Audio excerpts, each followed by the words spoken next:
তাজুল ইসলাম একজন full time চাকরিজীবী হয়েও চট্টগ্রামের দেয়ানহাট পাখির হাটে নিজের পালা ফিঞ্চ পাখি বিক্রয়ে আসেন সপ্তাহের 2 হাটের দিনে। সীতাকুণ্ডের বাসিন্দা তাজুল দুটি খাঁচায় বেশ কয়েক প্রজাতির ফিঞ্চ পাখি বিক্রির উদ্দেশ্যে এসছেন হাটে, আর এভাবেই নিজের পাখি পালার শখকে অনেকদিন যাবৎ পুষে আসছেন বলে জানান তাজুল। টাকা পয়সা ইনকামের সোর্সটা মূল ওটা শখে পালা, তো এখানে টাকা পয়সার এখানে ইয়া করে না, মূলত আমার শখে পালা। তারপরে আমার এখানে মোটামুটি ভালো আমার প্রফিট হয়।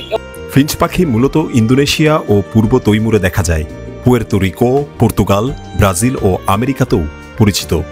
তাজুল ইসলাম হাসি মুখেই জানান শখের বসে পাললেও পাখি বিক্রি করে মোটামুটি কিছু টাকা লাভ করেন তিনি। তারপরে আমার এখানে মোটামুটি ভালো আমার প্রফিট হয়। যেমন আমার এই জেব্রা প্রিন্স আমার এক ফেয়ারে আমাকে 9 পিস পর্যন্ত বাচ্চা দিচ্ছে। যেমন আমি আজকে ওদের ডিম আমি ওদের মাকে দিয়ে আসছি, মানে আমি 4 জোড়া মোট 8টা ডিম দিয়ে আসছি, ওর মা পারছে একটা ডিম, মোট 9টা ডিম, ওর 9টাই ফুটাবে আমি শিওর। ওই ফেয়ারটা আমাকে একজন 2,500 টাকা বলছে, যেমন আমি এখানে 1000 টাকা বলছে, 800 টাকা বলে সেল করে দেবো। ওই ফেয়ারটা আমাকে 2,500 টাকা বলছে, তারপর আমি বিক্রি করি নাই। শুধু যে পাখি পেলে বিক্রি করছেন তাই নয়, তাজুলের কথাই ফুটে উঠেছে পাখি নিয়ে বিশদ গবেষণা ও ফিঞ্চ পাখি পালন পদ্ধতির বেশ কিছু দিকও। এ জাতের পাখিটি এতই ছোট যে হাতের মুঠোতেও বন্দি করে রাখা কঠিন।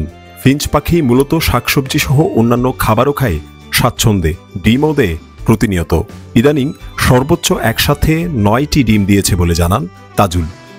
ওরা ডিম করে গেছে, এর আগে 2বার বাচ্চা করছিল, ডিমগুলা দিয়ে গেছে। এখন কেউ যদি নিতে চায়, মানে যদি নেয়, আমি ডিমগুলা সাথে দিয়ে দেবো। এটাই চট্টগ্রামের দেয়ানহাটের ঐতিহ্যবাহী এই পাখির হাট বসে সপ্তাহে 2 দিন, সোমবার ও বৃহস্পতিবার। চলে সকাল থেকে সন্ধ্যা।